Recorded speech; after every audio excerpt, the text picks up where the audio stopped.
Assalamualaikum warahmatullahi wabarakatuh. Perkenalkan, nama saya Anissa Saputra Durana. Saya perwakilan dari kelompok 1 akan menjelaskan bab 1 dengan judul keunggulan, kompetitif, dan strategi sistem informasi. Pentingnya sistem informasi bagi organisasi dan masyarakat dan manajemen sumber daya informasi. Pembahasan. Di sini saya akan menjelaskan 3 topik utamanya, yaitu globalisasi, perusahaan global, dan perangkat digital. Yang pertama, globalisasi. Globalisasi mencakup pada proses integrasi ekonomi, sosial, budaya, dan politik di seluruh dunia.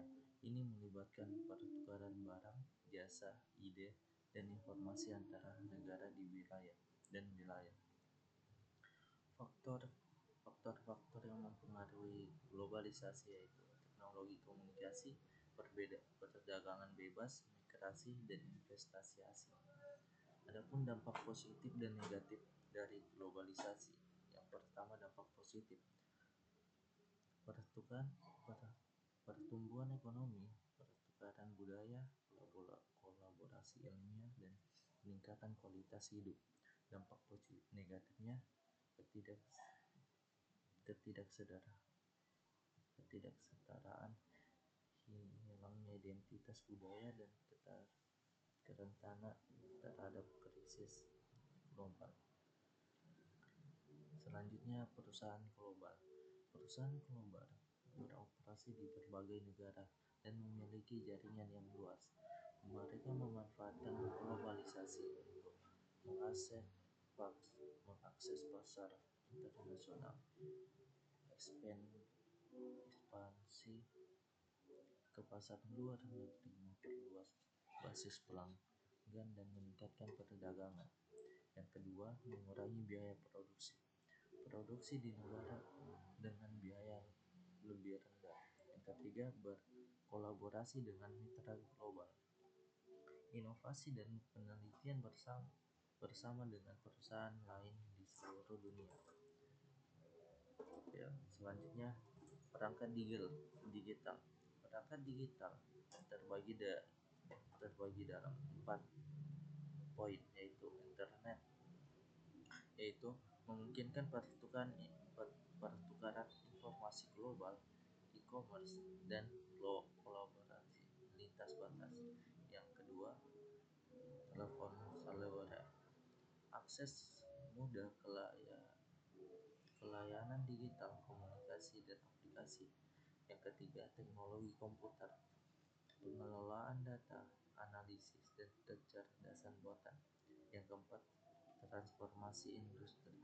Perangkat digital mengubah cara kita bekerja, berkomunikasi, dan berinteraksi. Kesimpulannya, dalam kehidupan globalisasi memfasilitasi pertukaran lintas batas dalam berbagai aspek kehidupan, termasuk ekonomi, budaya, dan politik. Perusahaan global memanfaatkan globalisasi untuk mengakses pasar internasional dan berkolaborasi secara global. Kemajuan teknologi, terutama perangkat digital, memainkan peran kunci dalam mempercepat pertukaran informasi dan memungkinkan kolaborasi lintas batas geografis. Semua ini membentuk dunia yang semakin terhubung dan kompleks. Oke, selanjutnya saya akan menjelaskan bab 10.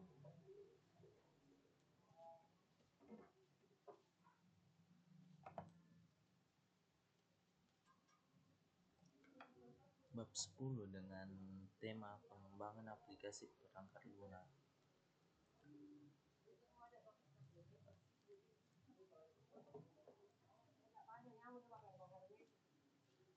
Proses pengembangan aplikasi perangkat lunak baru terbagi dalam 6 poin, yaitu identifikasi kebutuhan dan penentuan tujuan. Tahap ini dimulai dengan mengidentifikasi kebutuhan pengguna dan menentukan tujuan dari aplikasi yang akan dikembangkan. Tahap ini sangat krusial karena memastikan bahwa aplikasi yang akan dibangun sesuai dengan kebutuhan dan ekspektasi pengguna aktif. Yang kedua yaitu analisis dan perencanaan sistem. Setelah kebutuhan pengguna dan tujuan aplikasi ditetapkan, tim pengembangan perangkat lunak akan melakukan analisis dan perencanaan sistem. Dalam tahap ini, mereka akan menentukan spesifikasi teknis, arsitektur, dan fitur-fitur yang akan diintegrasikan ke dalam aplikasi. Perencanaan yang matang akan terperinci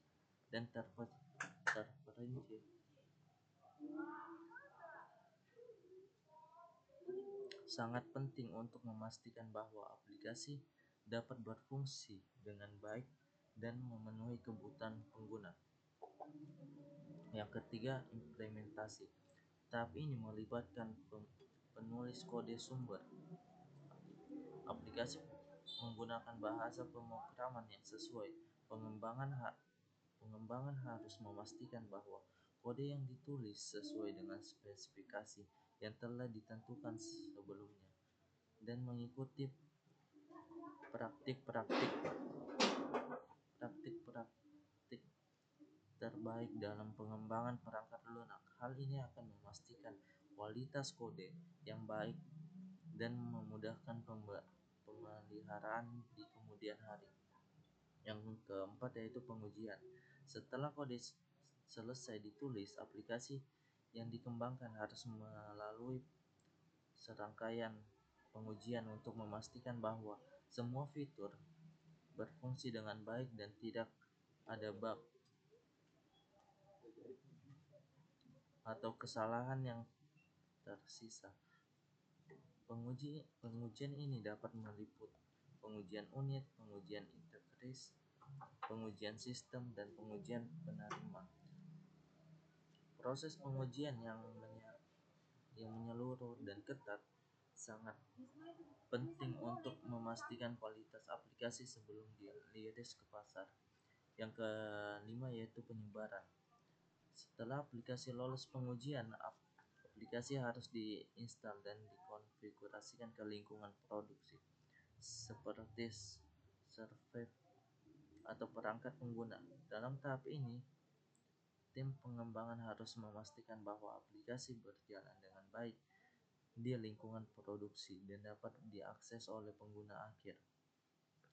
Proses penyebaran yang lancar dan efisien sangat penting untuk memastikan bahwa pengguna dapat menggunakan aplikasi dengan baik. Yang keenam yaitu pemeliharaan. Setelah aplikasi berhasil disebarkan, aplikasi perangkat lunak membutuhkan pemeliharaan secara berkala untuk memastikan bahwa aplikasi tetap berjalan dengan baik, aman, dan update.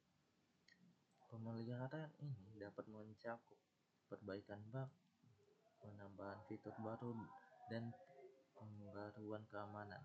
Proses pemeliharaan yang konsisten dan berkala akan memastikan bahwa aplikasi tetap relevan dan memenuhi kebutuhan pengguna untuk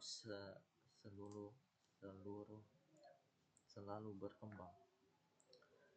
Selain tahap di atas, ada beberapa aspek penting yang harus selalu diperhatikan dalam setiap tahap pengembangan aplikasi perangkat lunak, yaitu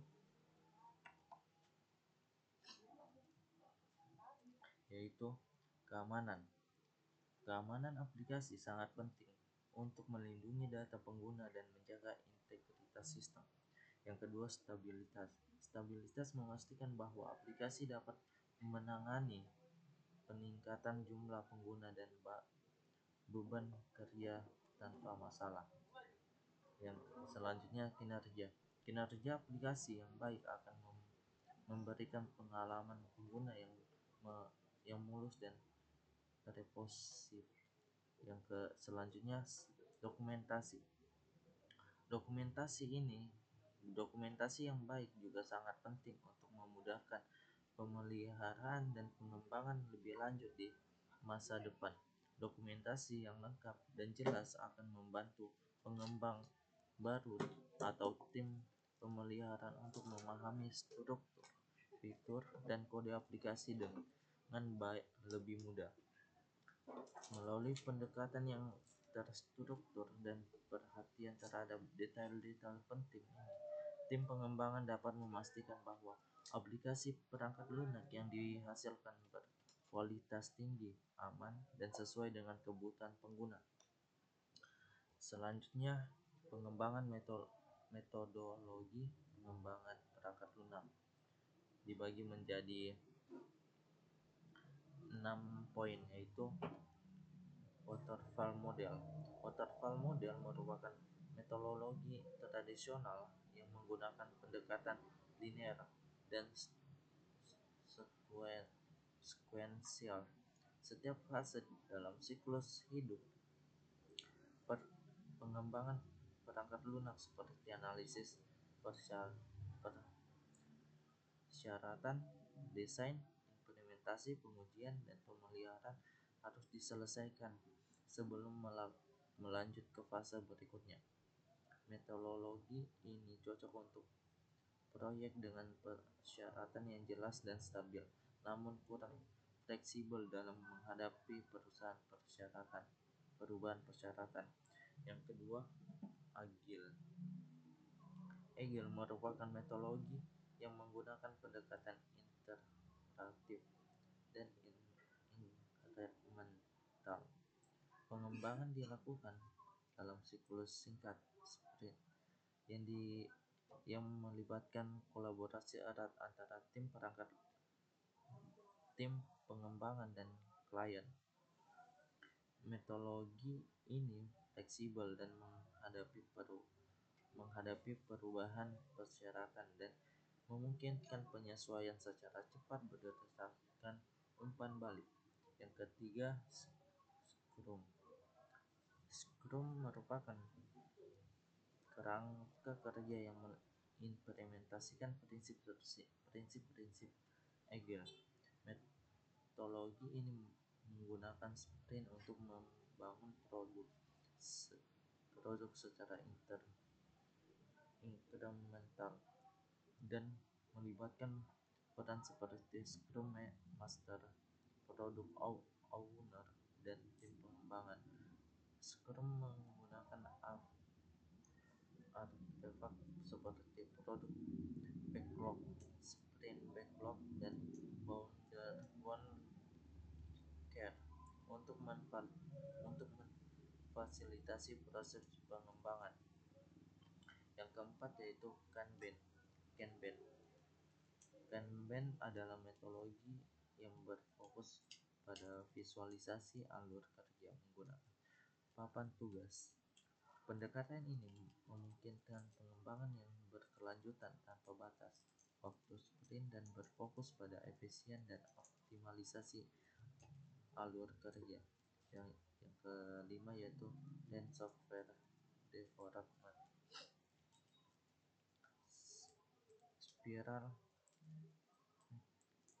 Lean Software Development merupakan metodologi yang mengadopsi prinsip-prinsip dari Lean Manufacturing dalam konteks pengembangan perangkat lunak. Metodologi ini berfokus pada eliminasi pemborosan, optimalisasi proses pengiriman nilai secara cepat, dan peningkatan kualitas. Yang keempat yaitu Spiral Model. Spiral Model merupakan pendekatan incremental yang menggabungkan aspek dari model waterfall dan rotative. Metodologi ini terdiri dari serangkaian iterasi spiral yang melibatkan perencanaan, analisis resiko, pengembangan, dan evaluasi. Spiral model cocok untuk proyek yang persyaratan yang berkembang dan resiko yang tinggi. Peningkatan metodologi yang tepat bergantung pada faktor-faktor seperti ukuran proyek, kompleksitas, kebutuhan perubahan, dan keterkaitan klien dan referensi pembangun. Tidak ada metodologi yang sempurna untuk semua situasi, sehingga pengembangan tentang perbedaan dan kekuatan masing-masing metodologi sangat penting dalam pengembangan perangkat lunak yang sukses. Oke, selanjutnya bahasa pemrograman.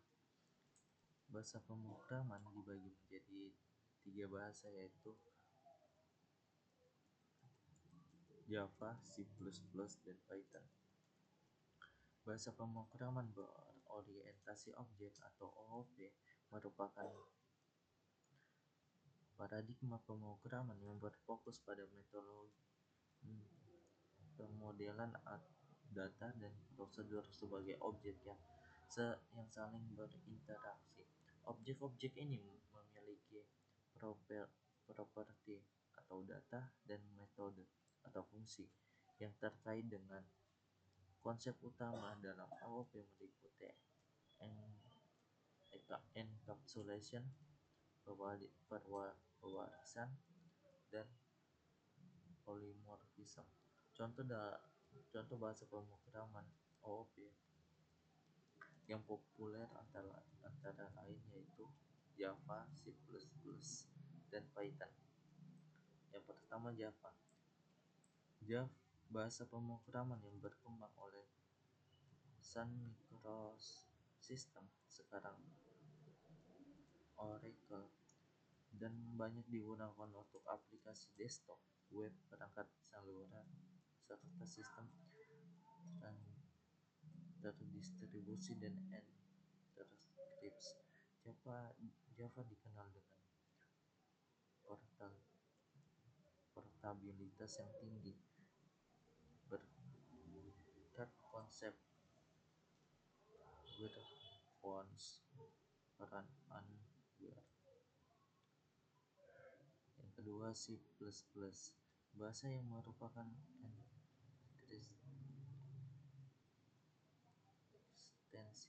ekstensi dari C dengan penambahan fitur OOP dan banyak digunakan dalam pengembangan sistem operasi, permainan, aplikasi kinerja tinggi, serta sistem embedded.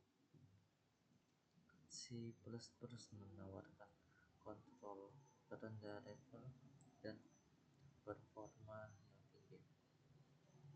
Yang ketiga yaitu Python, bahasa pemrograman yang populer untuk pengembangan aplikasi web, analisis data, dan pembelajaran mesin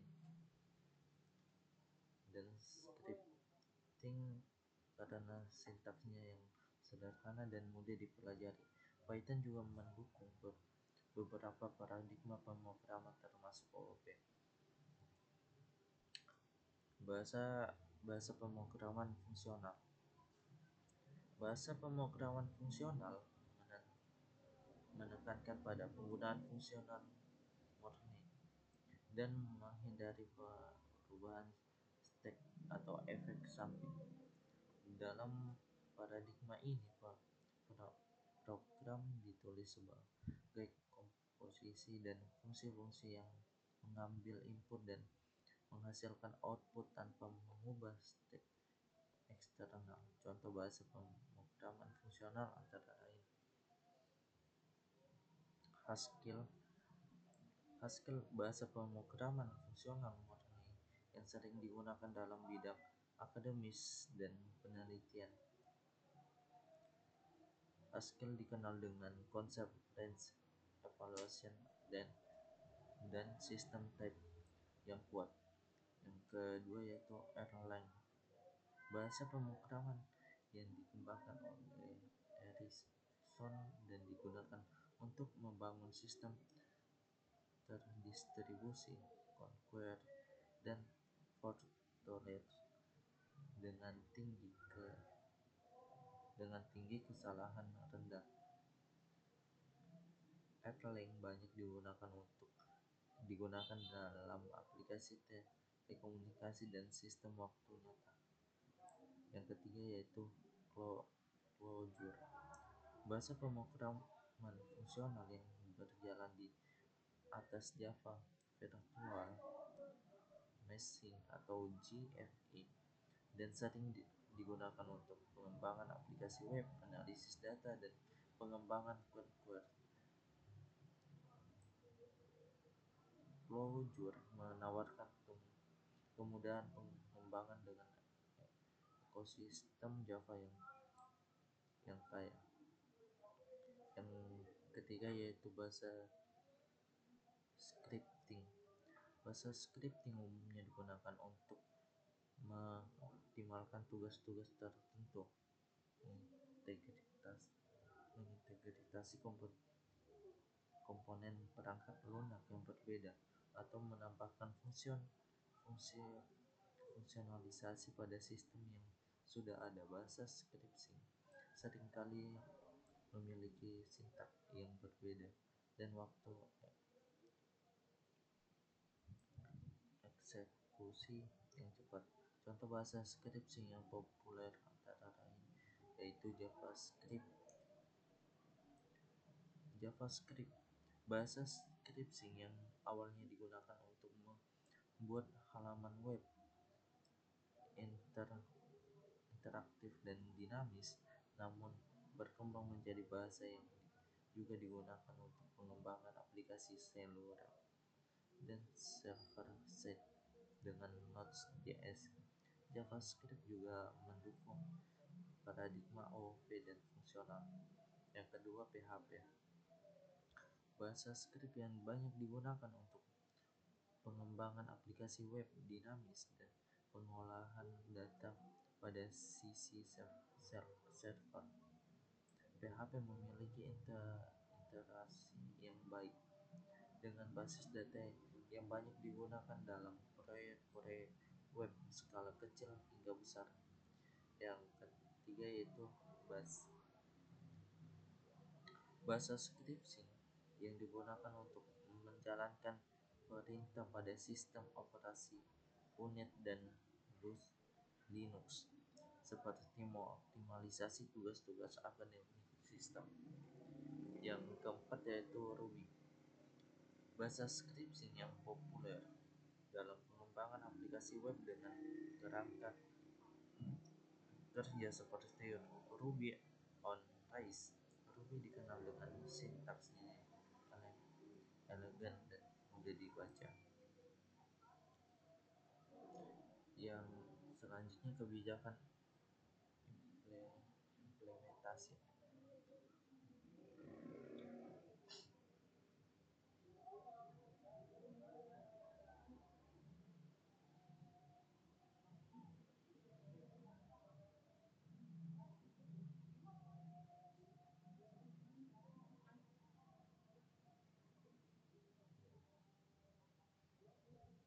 Kebijakan implementasi perangkat lunak yang sukses memerlukan serangkaian kebijakan dan praktik terbaik yang harus diikuti untuk memastikan kualitas, keamanan, dan pengolahan data yang efektif.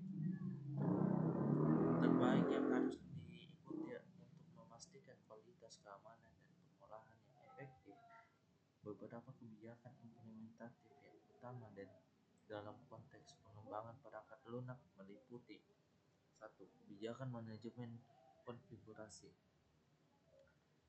Kebijakan manajemen konfigurasi bertujuan untuk memastikan konsistensi dan kontrol terhadap komponen-komponen perangkat lunak selama implementasi. Kebijakan ini mencakup proses untuk melacak dan mengolah perubahan pada konfigurasi kode sumber, pustaka atau komponen, dan dependensi perubahan dan dependensi perangkat lunak lainnya. Kebijakan ini juga dapat melibatkan pengolahan versi, kontrol perubahan, dan prosedur untuk menerapkan perubahan atau perbaikan secara terkendali. Yang kedua yaitu kebijakan keamanan aplikasi.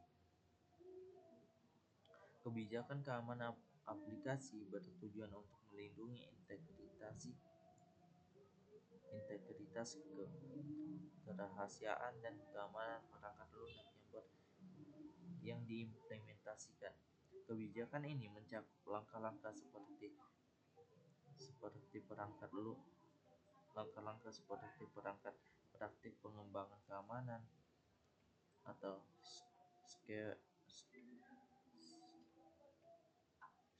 coding, pengujian keamanan atau security testing, pengelolaan kerentanan, dan implementasi kontrol keamanan seperti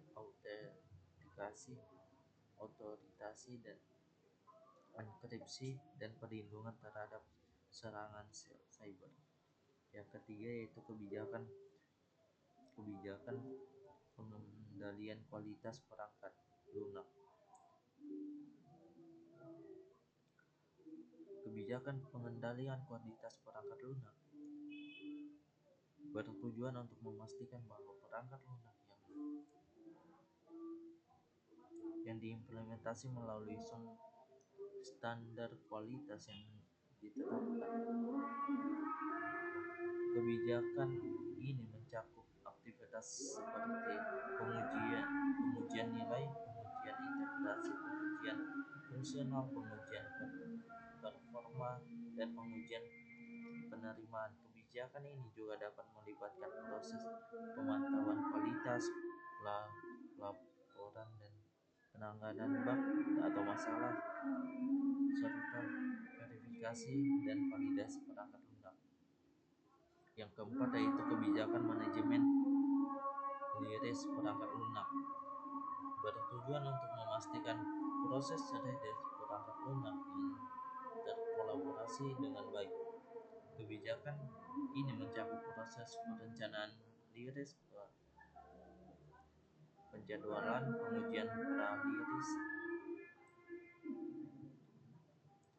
pemasangan dan penyebaran perangkat lunak, serta dokumentasi dan komunikasi rilis kepada pengguna dan pemangku kepentingan. Kebijakan ini juga dapat melibatkan strategi dan prosedur untuk rilis terhadap stek rilis, pengolahan rilis, dan pemantauan pra-rilis. Oke, kesimpulannya,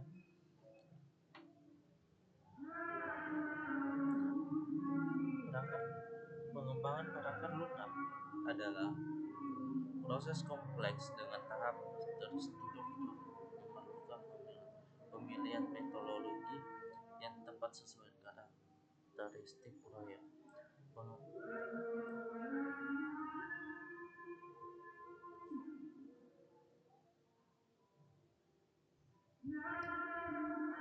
Beragam bahasa pemrograman digunakan untuk menerjemahkan logika ke instruksi komputer. Pengembangan web dan aplikasi seluler menghadapi tantangan seperti keamanan, performa, dan pengalaman pengguna. Kebijakan implementasi yang mencakup manajemen konfigurasi, keamanan, kualitas, dan rilis sangat krusial untuk kesuksesan. Pendekatan holistik diperlukan mempertimbangkan semua aspek pengembangan perangkat lunak untuk hasil optimal.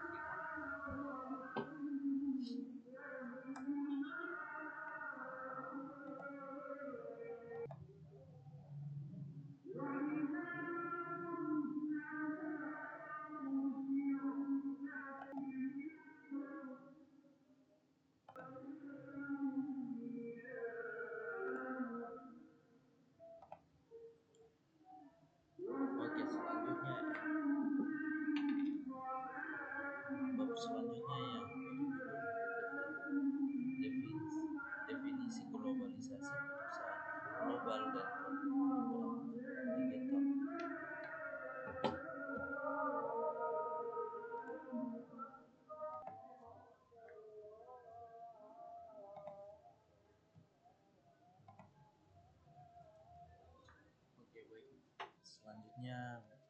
Selanjutnya yaitu definisi globalisasi, perusahaan global dan perangkat lunak. Yang pertama, globalisasi.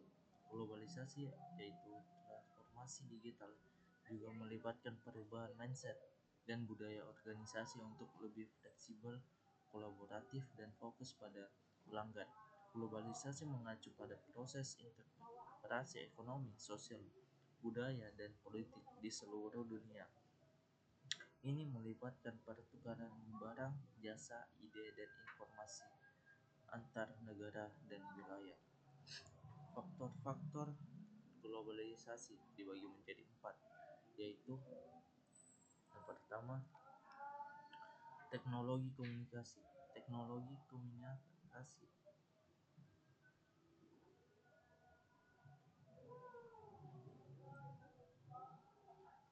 perkembangan teknologi komunikasi seperti internet dan telepon seluler memungkinkan pertukaran informasi secara global. Yang kedua yaitu perdagangan bebas. Kesepakatan perdagangan internasional fasilitasi aliran barang dan jasa tanpa hambatan. Yang ketiga yaitu migrasi. Mobilitas tenaga kerja dan migrasi memperkuat konektivitas antar negara. Yang keempat yaitu investasi asing. Investasi lintas batas membuka peluang bisnis di berbagai pasar. Selanjutnya, adapun dampak positif dan negatif globalisasi. Yang pertama yaitu dampak positif. Pertumbuhan ekonomi, pertukaran budaya, kolaborasi ilmiah, dan peningkatan kualitas hidup. Yang kedua yaitu dampak negatif. Ketidaksetaraan, hilangnya identitas budaya, dan kerentanan terhadap krisis global. Selanjutnya, perusahaan global. Perusahaan global beroperasi di berbagai negara dan memiliki jaringan yang luas. Mereka memanfaatkan globalisasi untuk pertama mengakses pasar internasional dan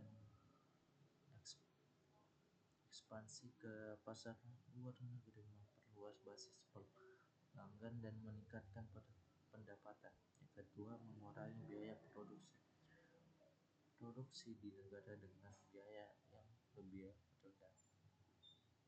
Yang ketiga, berkolaborasi dengan mitra global, inovasi dan penelitian bersama dengan perusahaan lain di seluruh dunia. Contoh dari perusahaan global yaitu Apple, Microsoft, dan Toyota. Selanjutnya, perangkat digital. Perangkat digital mencakup teknologi seperti internet, telepon seluler, komputer, dan perangkat lunak. Perangkat digital dibagi menjadi 3, yaitu internet, telepon seluler, dan teknologi komputer. Yang pertama, internet memungkinkan pertukaran informasi global,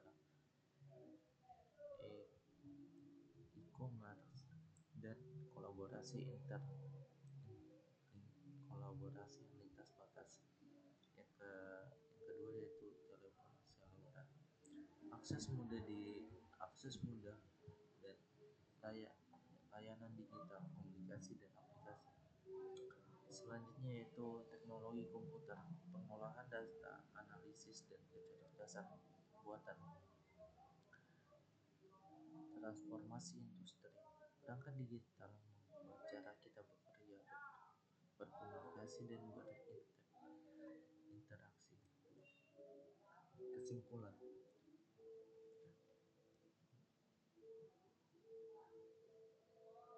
globalisasi memfasilitasi pertukaran lintas batas dalam berbagai aspek kehidupan, termasuk ekonomi, budaya, dan politik. Perusahaan global memanfaatkan globalisasi untuk mengakses pasar internasional dan berkolaborasi secara global. Kemajuan teknologi, terutama perangkat digital, memainkan peran kunci dalam mempercepat pertukaran informasi dan memungkinkan kolaborasi lintas batas geografis. Semua ini membentuk dunia yang semakin terhubung dan kompleks. Oke, selanjutnya kita lanjut ke bab 12.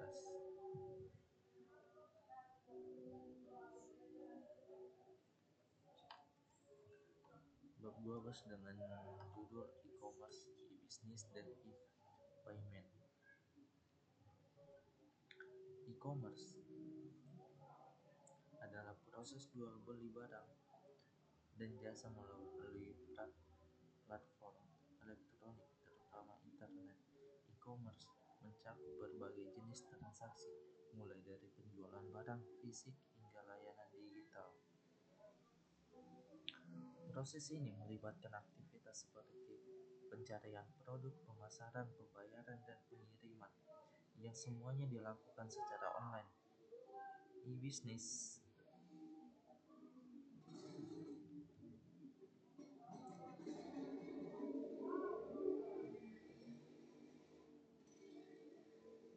bentuk-bentuk e-commerce. Yang pertama, business to consumer atau B2C, yaitu model di mana bisnis menjual produk atau jasa langsung kepada konsumen akhir, contohnya Amazon, Tokopedia, dan Shopee. Yang kedua yaitu business to business atau B2B, yang dimana bisnis menjual produk atau jasa kepada kepada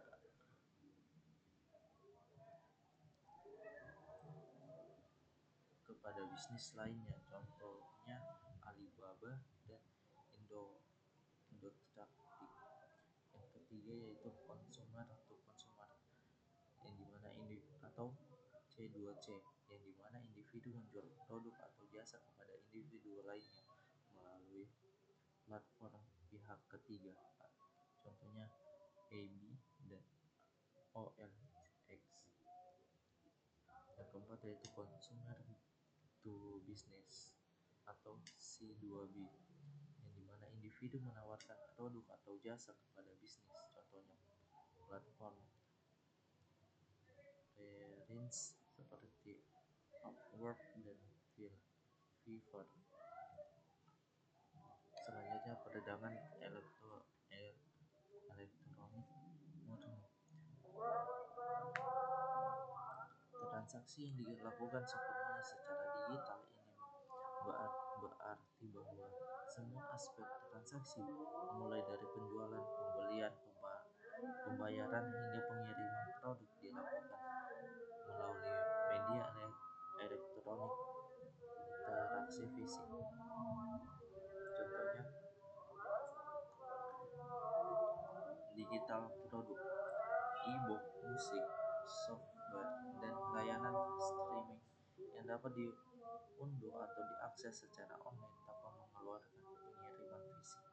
Yang kedua yaitu online service, layanan seperti konsultasi online, kursus e-learning, dan layanan berlangganan digital, contohnya Netflix dan Spotify. Yang ketiga yaitu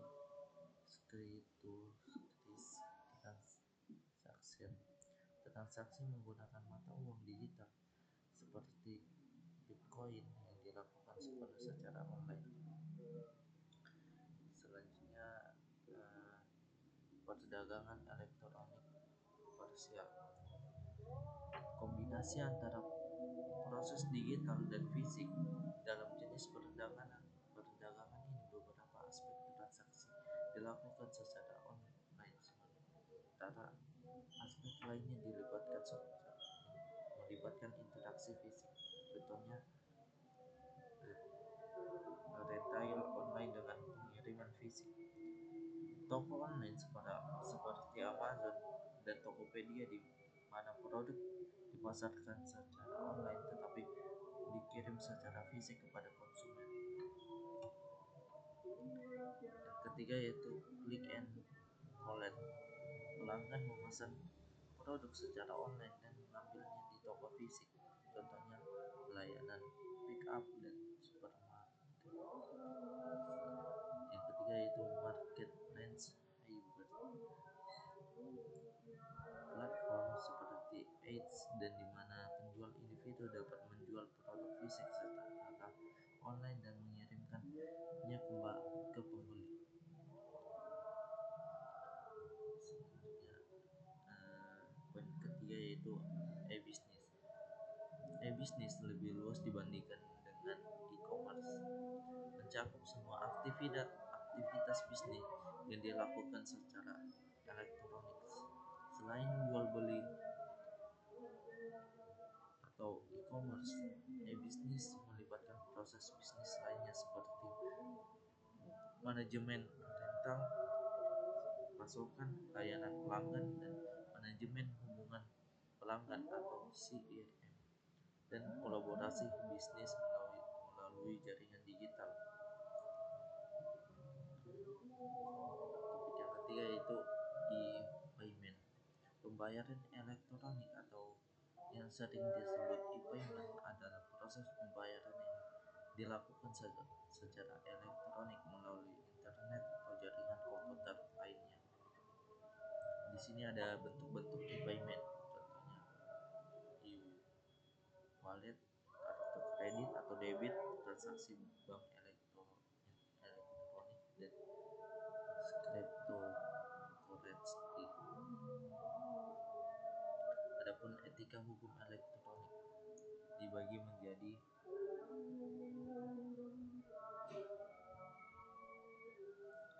5, yaitu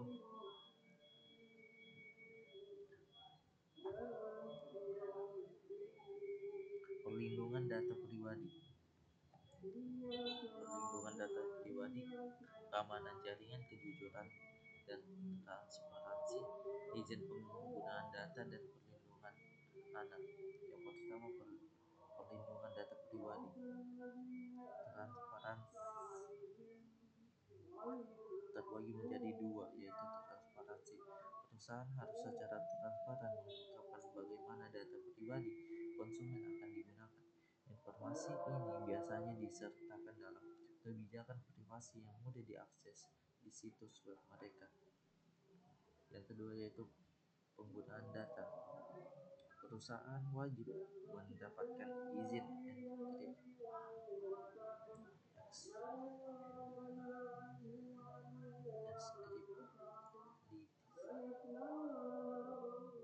dan dari konsumen sebelum pengumpulan, penggunaan, atau membagikan data pribadi mereka. Ini termasuk penggunaan data untuk tujuan pemasaran. Selanjutnya, keamanan data dibagi menjadi 2, yaitu keamanan jaringan. Perusahaan harus implementasikan langkah-langkah keamanan untuk melindungi data konsumen dari akses yang tidak sah. Ini melibatkan penggunaan enkripsi, firmware, dan sistem deteksi intrusi. Yang poin kedua yaitu pemeliharaan karyawan, pelatihan karyawan. Karyawan harus dilatih tentang pentingnya keamanan data dan etika dalam menangani informasi konsumen. Selanjutnya, praktik pemasaran.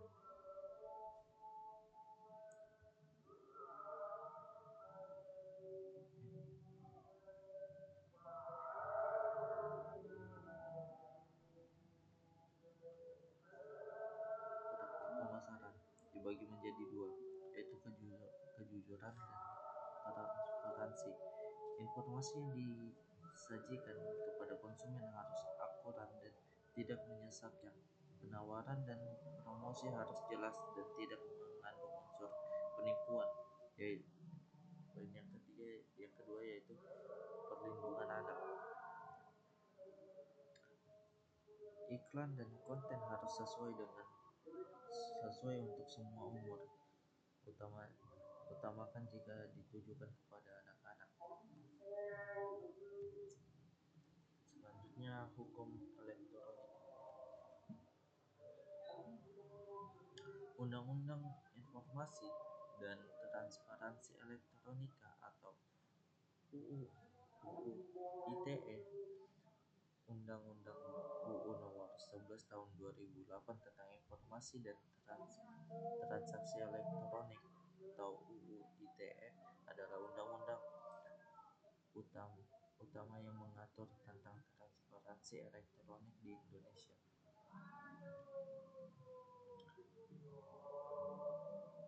Beberapa poin penting dari UU ITE meliputi keabsahan dokumen elektronik, yaitu dokumen elektronik diakui sebagai alat bukti hukum yang sah. Yang kedua, tanggung jawab platform. Platform digital harus memastikan konten yang mereka muat tidak melanggar hukum seperti menyebarkan hoax atau konten yang merugikan orang lain. Yang ketiga yaitu perlindungan data pribadi. Pengumpulan, penyimpanan, dan penggunaan data pribadi harus dilakukan dengan persetujuan dari individu yang bersangkutan.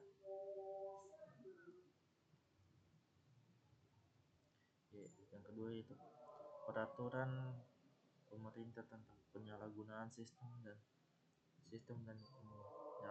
penyelenggaraan sistem dan transaksi elektronik atau PSTN.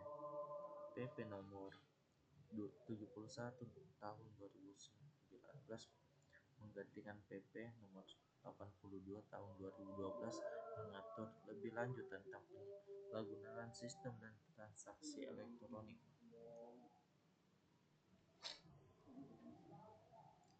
Beberapa poin penting dari PPPSTE yaitu keamanan sistem elektronik, yang dimana penyelenggara sistem elektronik wajib menjamin keamanan dan keandalan sistem mereka. Yang kedua, lokasi data. Lokalisasi data. Data strategis yang dikelola oleh pemerintah atau entitas tertentu harus disimpan di dalam wilayah Indonesia.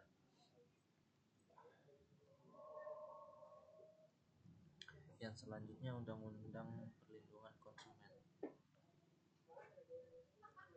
UU Nomor 8 Tahun 1999 tentang Perlindungan Konsumen mengatur hak-hak konsumen dalam transaksi komersial.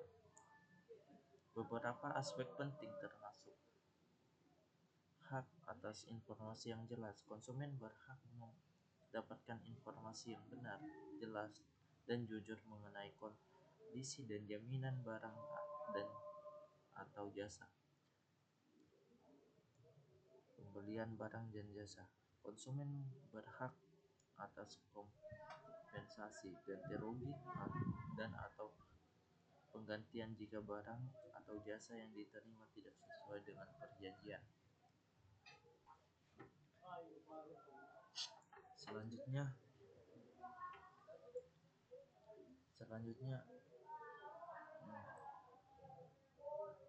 regulasi spesifik untuk e-commerce.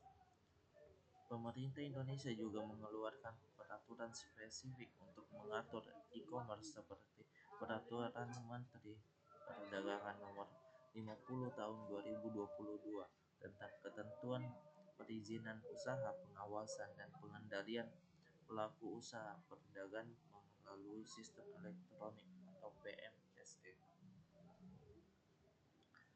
Beberapa poin penting dari PMSE yaitu kewajiban pendaftaran. Platform e-commerce wajib mendaftarkan diri ke pemerintahan dan mendapatkan izin usaha. Yang kedua, kewajiban perlindungan konsumen. Platform harus menyediakan mekanisme untuk menangani keluhan konsumen dan memastikan bahwa produk yang dijual aman dan sesuai standar. Kesimpulan, e-commerce dan e-business menawarkan banyak peluang untuk inovasi dan efisiensi dalam bisnis. Namun mereka juga membawa tantangan baru terkait keamanan, privasi, dan regulasi perdagangan. Elektronik murni mengandalkan sepenuhnya kepada teknologi digital, menawarkan efisiensi dan jangkauan global. Perdagangan elektronik parsial menggabungkan aspek online dan fisik, memberikan fleksibilitas dan pelangganan yang lebih menyeluruh bagi konsumen. Pembayaran elektronik adalah proses pembayaran yang dilakukan secara elektronik melalui internet atau jaringan komputer lainnya. Berbagai metode pembayaran elektronik telah dikembangkan untuk memfasilitasi transaksi online yang cepat, mudah, dan aman. Etika dan hukum elektronik di Indonesia mencakup berbagai aspek yang bertujuan untuk melindungi konsumen dan memastikan integritas serta keamanan transaksi elektronik.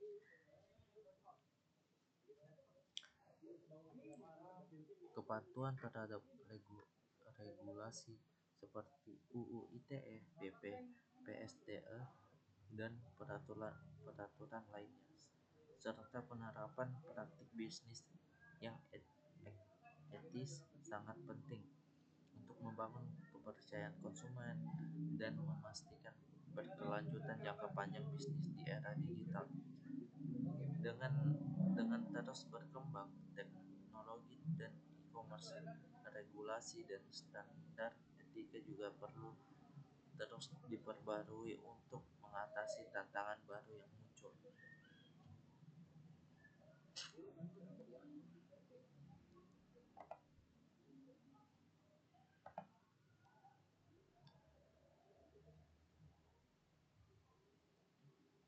Oke, selanjutnya eh, bab 13 yang berjudul Etika Sistem Informasi dan Kekayaan Intelektual.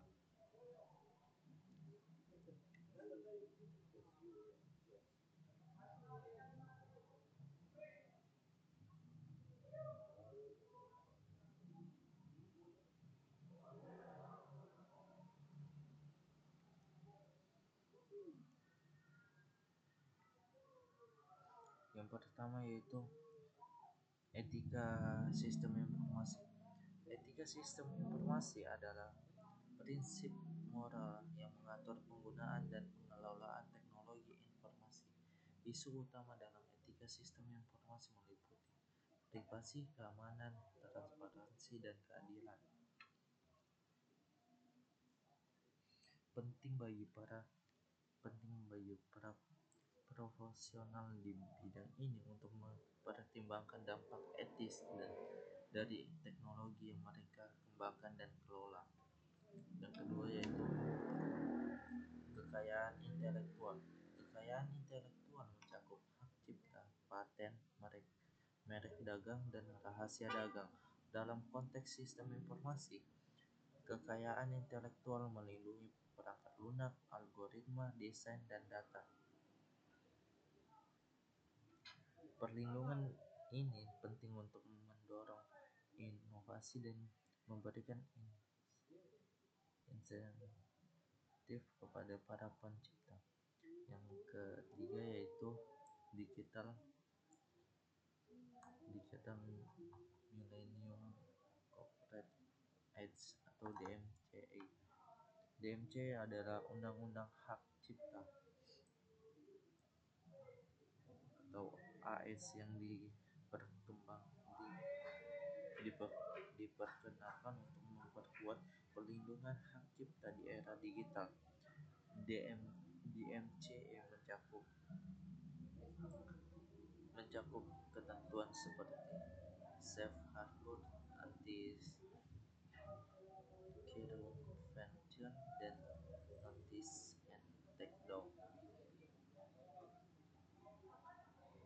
Undang-undang ini memainkan peran penting dalam melindungi melindungi hak-hak kekayaan intelektual di internet. Yang keempat yaitu paten dalam sistem informasi. Paten memberikan perlindungan terhadap penemuan dan inovasi teknik di bidang sistem informasi.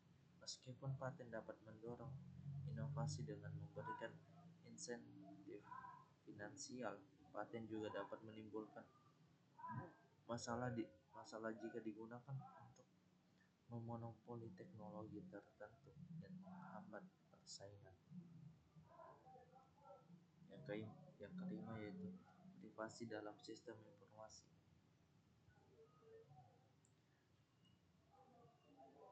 Privasi adalah isu kritis dalam pengelolaan data pribadi. Prinsip utama dalam privasi data meliputi persetujuan, akses dan kontrol, serta keamanan data. Pengumpulan dan pengembangan data harus dilakukan dengan memperhatikan hak individu untuk privasi. Yang keenam yaitu non-obvious relations awareness atau NORA. NORA adalah teknologi yang digunakan untuk mengidentifikasi hubungan tersembunyi antara data